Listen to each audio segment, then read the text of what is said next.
Alors, c'est un grand plaisir donc de clôturer cette session du jour par une session spéciale pour AI for Industry, qui est donc un workshop qui a eu lieu du 17 au 21 janvier. Bonjour à toute l'équipe, bonjour à Denis Lapoire, Frédéric Alexandre et Sébastien Egeman. Je vais vous laisser la parole pour présenter un petit peu en quoi consistait cet événement, et puis vous avez fait le choix de revenir, de faire un focus sur un exemple particulier. Donc, je vous laisse la parole pour cette session. Merci. Merci, merci Antoine. Bonjour à toutes et à tous. Donc cette session concerne un événement qui s'appelle AI for Industry et qui essentiellement est une formation 5 jours dédiée à l'intelligence artificielle en site industriel. Donc nous serons 4 à intervenir, 4 participants de ce workshop. Donc Frédéric Alexandre qui est responsable scientifique, Sébastien Guéman qui représente l'industriel, qui a non seulement apporté un use case, mais qui a encadré pendant 5 jours 30 étudiants pour résoudre ce use case. La preuve vivante de cette réalité, c'est Gabriel. Gabriel qui est un élève ingénieur de l'ENSC, formation IA, et moi-même qui suis responsable de ce workshop. Donc comme je le disais à l'instant, voilà, donc voilà le transparent.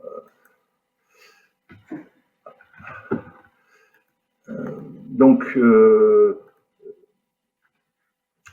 AI for Industry, c'est effectivement 5 jours consacrés aux 2 tiers à la résolution d'une dizaine de use cases apportés par des industriels et qui chacun va être résolu par une trentaine d'élèves ingénieurs, donc du lundi au vendredi. En appui à ces travaux pratiques, trois séries de conférences, de cours pratiques ou théoriques fourniront les éléments essentiels pour résoudre ces use cases. Et enfin, c'est un élément important de ce workshop, une demi-journée qui permet à la communauté d'accueillir une cinquantaine d'industriels, mais aussi d'institutionnels, pour rencontrer, pour chercher des étudiants à recruter en stage ou en job, ou pour rencontrer des chercheurs pour de prochains projets collaboratifs, ou d'autres entreprises, qu'elles soient fournisseurs ou demandeurs en solutions IA. Alors comme vous voyez, ça ce sont les chiffres 2021. Là, cet événement en fait a 2 ans d'existence et a connu assez rapidement un certain succès, qui fait que cette année, nous avons eu 300 élèves ingénieurs, une soixantaine d'anciens chercheurs pour encadrer ou pour tenir conférence, ainsi que 10 entreprises, 11 entreprises exactement, qui ont joué le jeu et ont participé 5 jours durant à cette formation.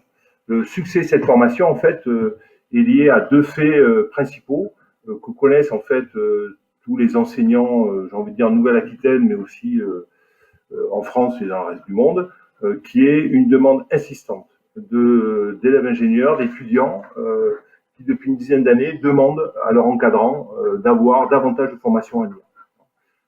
Et en fournissant ce workshop, on a répondu à la fois à une attente des élèves ingénieurs, mais aussi à une attente d'enseignants-chercheurs qui étaient peut-être un peu seuls dans la réalisation de cette mission dans chacune des universités, établissements universitaires où il était.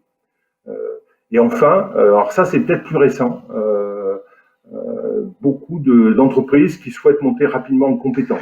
Alors moi par exemple, je passe un peu de temps dans un cluster qui est Aquitaine Robotics, d'acteurs qui fournissent des solutions, qui conçoivent des systèmes robotiques, et depuis moins de 10 ans,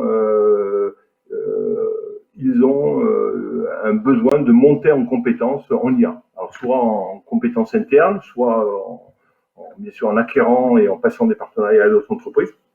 Les modèles sont différents, mais on a ces 2 sollicitations. Et en fait, ces 2 sollicitations croisées, de mon point de vue, ont permis le succès de cette entreprise.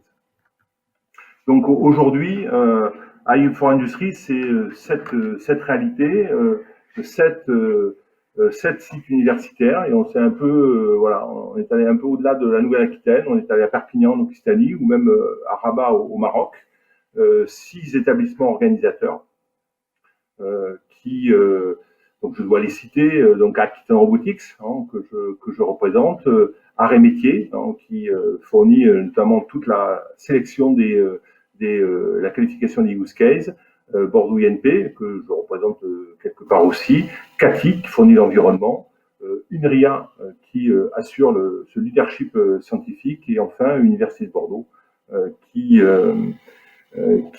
participe à AI4Industries. Donc n'hésitez pas bien sûr à vous promener sur le site internet qui est normalement à jour. Alors, donc je propose de passer la parole à Sébastien Egeman, qui représente l'une des 11 entreprises ayant fourni un use case. Bonjour, donc je suis Sébastien Egeman. J'ai donc eu le plaisir de participer à AI4Industries pour la première fois cette année, où j'ai représenté Connective IT. Je suis product manager d'un logiciel qui s'appelle Digital Fleet dans cette société. Juste une petite présentation rapide de la société. Donc en préambule, on est une entreprise de 35 personnes. On a 2 sites, un à Paris, un à Talence. Celui de Talence est plus porté sur l'aéronautique et défense et sur le product management. Et on profite du coup de tout l'environnement universitaire et des écoles du site de Talence pour faire progresser notre société et puis chercher de la compétence là où il existe. Donc Connective IT, en 3 mots, c'est l'éditeur de logiciels de référence des grandes organisations industrielles et étatiques en France. On s'occupe particulièrement de la digitalisation et le suivi des processus de données au profit du maintien en conditions opérationnelles défense, des industries de défense et du minarme. On a pour ce faire une expertise clé dans la gestion des flottes digitalisées et la collaboration numérique, et on travaille principalement avec 2 normes. Tous nos produits sont basés sur des normes dans ce cadre-là, on exploite les ASD et la PLCS pour ceux qui connaissent. Et donc, on a été très heureux de participer cette année à AI4Industries en emmenant un use case qui est basé donc sur Digital Fleet, qui est le dernier né de notre suite logicielle qui s'appuie sur tous les flux de données du maintien en conditions opérationnelles qu'on voit passer à travers nos briques collaboratives. Donc Digital Fleet, qu'est-ce que c'est? C'est un logiciel d'aide à la décision. Donc je rejoins un petit peu la conférence qu'il y a eu plus tôt avec le RODEF. Et on peut le synthétiser, le résumer en 3 mots. Il agrège tout ce qui transite, tout ce qui passe dans les flux du maintien en conditions opérationnelles pour le restituer, l'anticiper et le piloter. Voilà. C'est basé aujourd'hui sur notre conviction qu'on ne peut plus aujourd'hui se permettre de décider dans l'incertitude, alors que seul 20% de la data disponible est réellement exploitée pour prendre une décision, qu'elle soit contractuelle, opérationnelle ou de maintenance. Et ainsi, en s'appuyant sur l'observation des flux métiers, sur les systèmes d'information qui gravitent donc à 360 degrés autour d'un véhicule, d'un aérodyne, d'un système d'armes, on a l'ambition de fournir une aide décisionnelle de haut niveau pour la gestion de flottes complexes, en proposant notamment, et vous le verrez un peu plus tard, des plans de maintenance prédictifs, comme on a parlé aussi une des intervenantes précédemment. Donc c'est avec cette finalité réellement opérationnelle basée sur les données du maintien en conditions opérationnelles, qu'on a emmené un use case aujourd'hui, il y a quelques temps déjà, à AI4Industries. Et pourquoi on a choisi un AI4Industries? Je rebondis sur les propos de Denis. En fait, on est une toute petite société, on est 35. On n'a pas de compétences IA. Moi, j'ai aucune compétence IA. Je viens vraiment du métier du maintien en conditions opérationnelles. Et on avait besoin, du coup, de monter très vite en compétences sur ces sujets qui intéressent fortement l'écosystème. Et du coup, AI4Industries, c'était vraiment pour nous une opportunité de très rapidement monter en compétences, comprendre un petit peu les enjeux, l'écosystème, se poser des vraies questions sur les qualités de données, sur même les aspects un petit peu sociologiques de l'IA, et de nourrir les réflexions de l'entreprise sur ces questions-là. Voilà.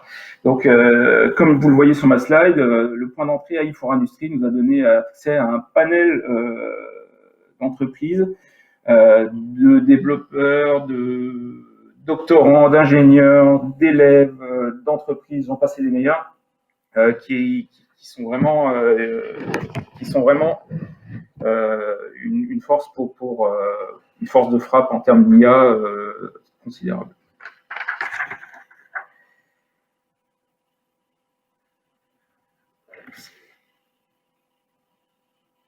Donc, 2 mots sur le use case avant de passer la parole à l'étudiant qui, lui, est vraiment du domaine de l'IA et qui saura vous expliquer en détail ce qui a été fait. Comme je vous ai dit, on avait vraiment un problème métier et un problème opérationnel. On a clairement, dans nos 35 personnes, aucune réelle compétence en IA. On a des développeurs, des product managers, des suppliers, des experts métiers MCO, mais pas d'experts en AI. Donc Digital Fleet, on a basé notre use case sur Digital Fleet, qui est le dernier né des logiciels. Et en fait, notre but, c'était de faire un forecasting intelligent ou dynamique, ou on l'appellera comme on voudra, une planification opérationnelle de notre flotte, tout en prenant en compte tout ce qui peut arriver, donc la maintenance corrective, les échéances de maintenance préventive, le taux de chute des pièces qui sont montées ou avionnées, les missions, faire rentrer en considération les missions, les objectifs aussi de disponibilité de la flotte pour remplir tout un tas de missions. Et il fallait qu'avec toutes les datas qu'on avait et les inputs opérationnels, qu'on arrive à faire un forecasting intelligent qui soit en mesure, en gros, de nous donner la meilleure disponibilité possible en fonction d'une mission donnée et des plans de maintenance imposés, la maintenance corrective qui vient gangréner le programme. Voilà. Donc, le résultat du use case devait donner donc une adaptation réactive du planning en temps réel, prévenir le risque de dérive des visites préventives intermédiaires, l'impact présumé de la maintenance corrective, l'impact de ce qu'on appelle les MTBUR en maintenance, donc des pauses non programmées des organes, accessoires, équipements qui sont montés sur les véhicules ou les aéronefs. Et donc donner une estimation du nombre d'appareils disponibles à une date simulée et prévoir les dates des 2 prochaines visites intermédiaires, leur durée moyenne pour pouvoir prévoir la planification des ateliers de maintenance.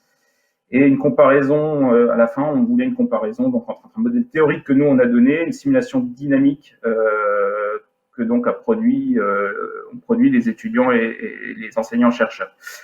Je tiens à souligner qu'au-delà de mes espérances, on est sorti de ce use case, enfin de cette AI for Industry avec un POC, ce qui permet d'avoir quand même quelque chose de concret ensuite pour discuter chez nous avec la direction, les développeurs et d'avoir, disons, une main courante pour établir une roadmap pour la suite du développement du logiciel. Voilà, maintenant je passe la parole à Gabriel qui nous a bien aidé sur qui est un élève ingénieur, pardon, qui nous a bien aidé et qui a produit le POC qu'il va vous présenter maintenant. Merci Sébastien. Je veux bien que tu passes les diapos pour moi, j'ai pas accès à la télécommande, merci. Du coup, je suis Gabriel Nativel-Fontaine, je suis étudiant, moi, encore en dernière année au sein de l'École nationale supérieure de cognitique. Pour ceux qui ne connaîtraient pas, l'ENSC, c'est une école qui forme des ingénieurs cogniticiens qui vont évoluer dans un monde multidisciplinaire, qui vont combiner des compétences en sciences et technologies de l'information et de la communication. C'est les STIC qui sont un petit peu la base des compétences de l'ingénieur classique. Mais à ça, on va ajouter les sciences de la connaissance. Donc, je vais mettre dans les sciences de la connaissance tout ce qui est sciences de l'homme et du vivant, mais aussi psychologie cognitive, linguistique, sociologie, tous ces domaines-là. Du coup, à la fin, on aura des ingénieurs en sortie d'école qui seraient capables de proposer des solutions innovantes en réponse aux problématiques de demain, tout en gardant à l'esprit de placer l'homme au centre de toutes ces innovations. Donc, pour ma part, j'ai suivi le cursus d'ingénieur au sein de l'ENSC. Et j'ai choisi de me spécialiser en 3e année en intelligence artificielle au sein d'un parcours croisé avec l'Intermatmeca. On m'a demandé ici de vous faire un petit retour d'expérience parce que j'ai participé au workshop AI for Industry en tant qu'étudiant et en tant qu'étudiant initié, dans le sens où, à la différence d'autres étudiants qui n'étudient pas l'intelligence artificielle, mon parcours m'a offert déjà des bases dans ce domaine. Et de mon point de vue d'étudiant, c'est un workshop qui a vraiment 3 grandes forces. Premièrement, la première grande force du workshop, c'est pouvoir proposer en parallèle des conférences de plusieurs niveaux. Donc, pour les plus néophytes qui n'ont pas spécialement étudié l'intelligence artificielle, ils vont avoir à disposition des conférences qui vont leur permettre de comprendre les bases du domaine. Et pour les plus initiés qui ont déjà la possibilité en cours d'étudier ça, d'avoir accès à des méthodes un peu plus poussées et qui pourront amener leur réflexion un peu plus loin. La deuxième grande force du workshop, c'est de rassembler du coup des étudiants autour du même problématique, des étudiants qui viennent d'écoles différentes. En ce qui concerne l'intelligence artificielle en termes de niveau, déjà, ça présente vraiment un réel intérêt quand on va discuter ensuite des use cases. Les plus initiés vont apporter une réflexion technique et les plus néophytes vont apporter un regard nouveau, ce qui vraiment fait avancer la discussion dans de nombreux cas. Et enfin, la vraie force du workshop, c'est la partie la plus intéressante pour moi, c'est la mise en pratique pendant le use case. Donc moi, j'ai participé au use case proposé par Sébastien de Connective IT. Et en fait, je pense qu'au cours d'un cursus d'élève ingénieur, on a l'habitude de travailler régulièrement sur des projets, mais ils ont tendance à être préformatés et facilités par les enseignants. C'est dans une optique de formation, évidemment. Et là, dans le cadre de ce workshop, on s'est retrouvé face à une problématique apportée par un industriel. Donc la problématique, elle est vraiment dans son jus, si je puis dire, et les données, elles sont brutes. Donc c'est vraiment quelque chose d'extrêmement stimulant pour un étudiant de devoir réfléchir sur un projet dès le début, en étant accompagné évidemment par des enseignants experts dans le domaine qui nous ont aidés à guider nos réflexions et nos travaux tout au long de la semaine.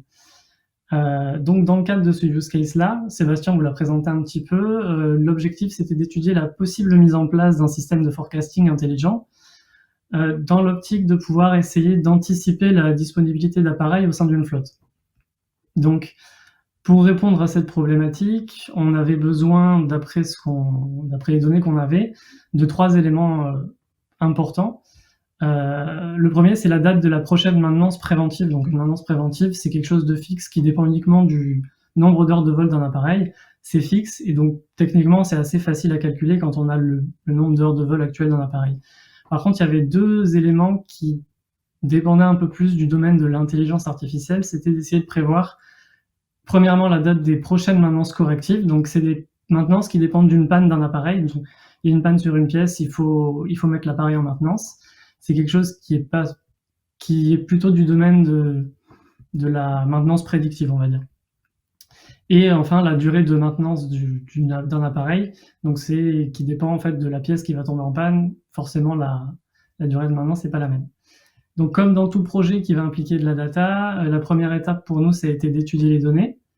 Et que je vous l'ai dit déjà, ça a été la partie la plus challenging dans la mesure où on s'est vraiment retrouvé quasiment pour la première fois, pour la plupart des étudiants, face à des véritables données brutes, avec toutes les difficultés que ça implique, l'absence de données, parfois des données qui étaient incohérentes, voire manquantes. Et ça nous a conduit à proposer 2 solutions, en fait. Une première solution qui a été un peu plus statistique, basée sur le traitement des données qu'on avait à disposition, qui avait le désavantage d'être un peu moins précise, mais qui nous a permis en fait à la fin de proposer à Sébastien une réponse concrète à la problématique et de pouvoir visuellement lui présenter quelque chose.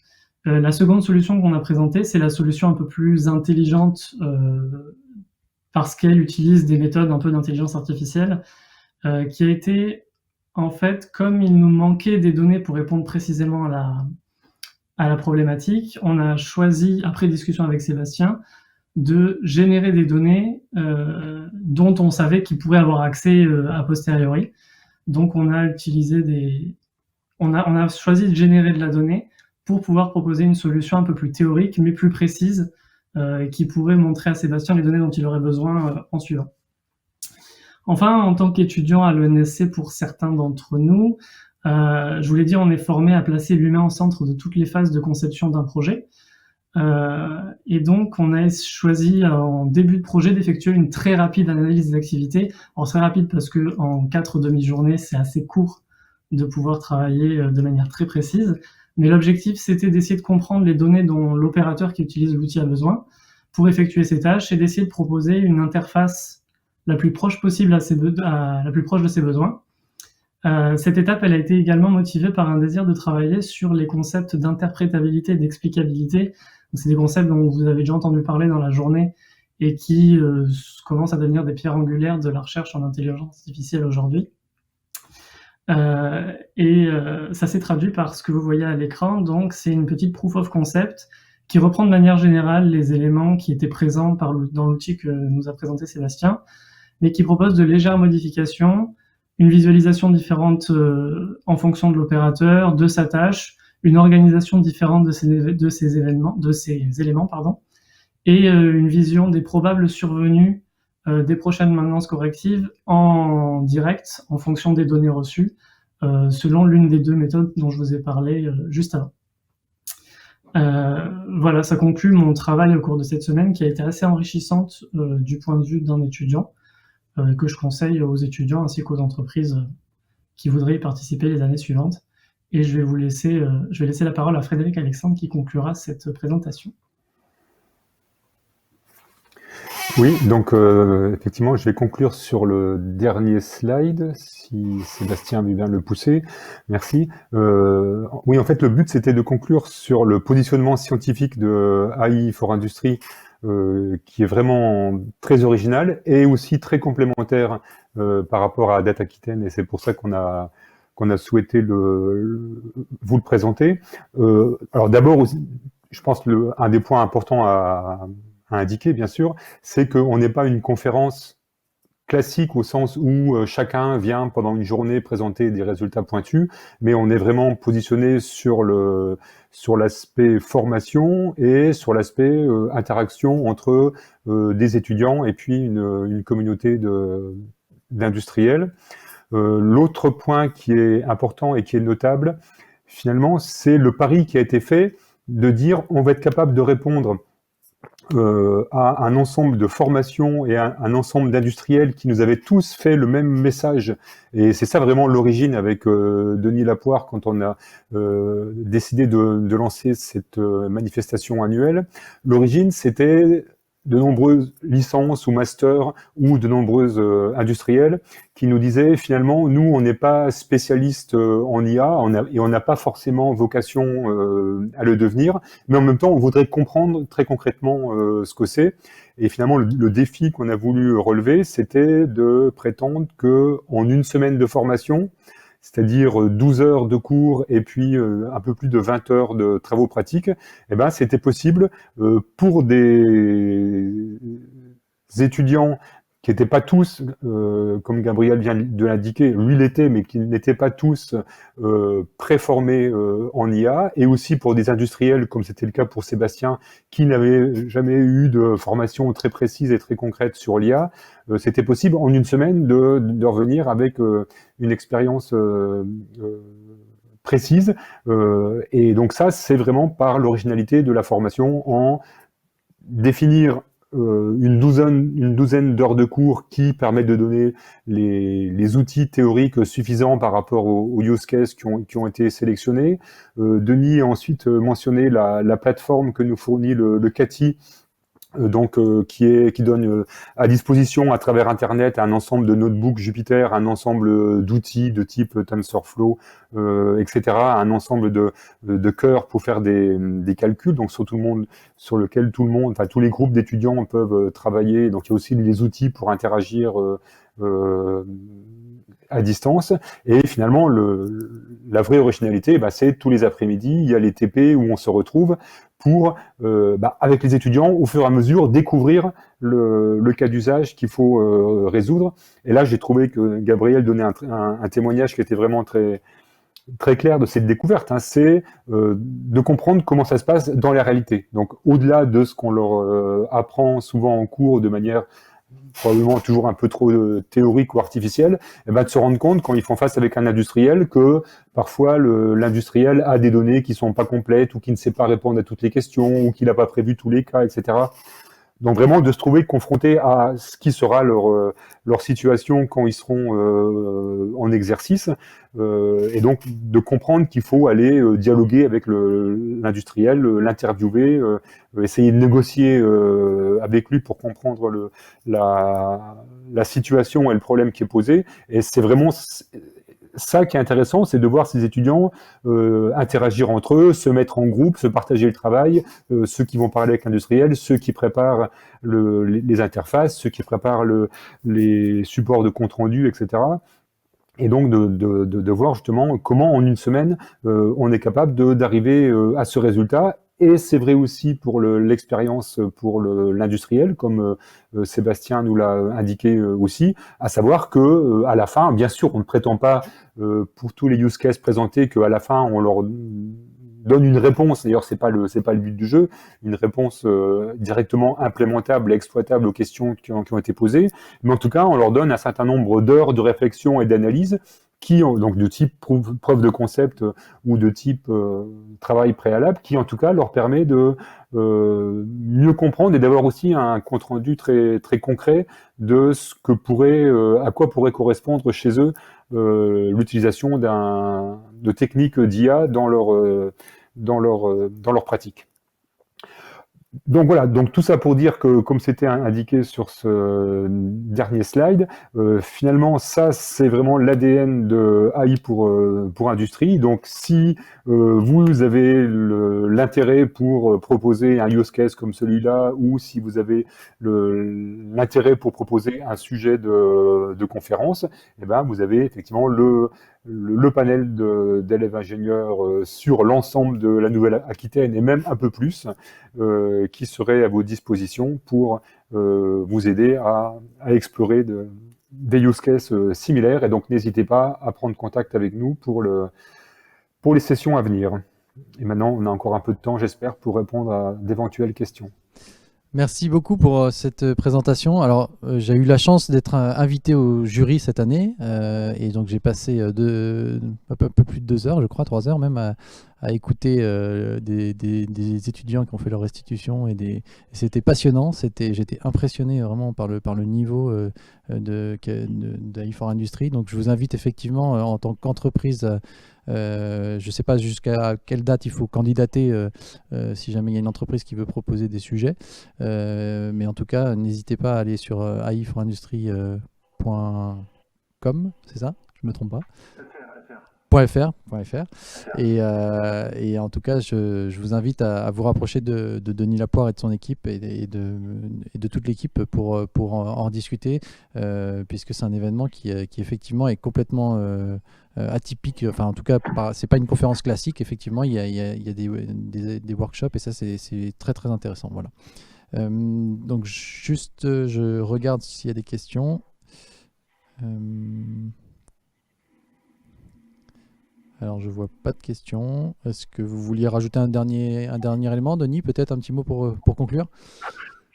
Oui, donc ça a grossi. Je ne l'ai pas évoqué. Je pense que la session 2021, en fait, a été renforcée à notre surprise par le Covid, qui nous a obligés à changer de format. Donc, on a un format qui, en fait, est encore plus décentralisé, qui peut mettre en valeur davantage les communautés parfois éloignées, Perpignan ou Rabat. Donc là, on va essayer de passer à une étape pour 2022 plus conséquente et encore élargie. Donc toute entreprise, même non placée, basée en Nouvelle-Aquitaine, peut être intéressée par la participation à AI4Industry, qui devient un événement centré en Nouvelle-Aquitaine, mais avec un rayonnement hors Nouvelle-Aquitaine. Bonne chance pour la suite. Et puis, de toute façon, on va rester en contact et je pense qu'on sera amené à faire des événements en commun avec le Domex IA Data Science. Et puis, à très bientôt en présentiel. Au revoir à tous.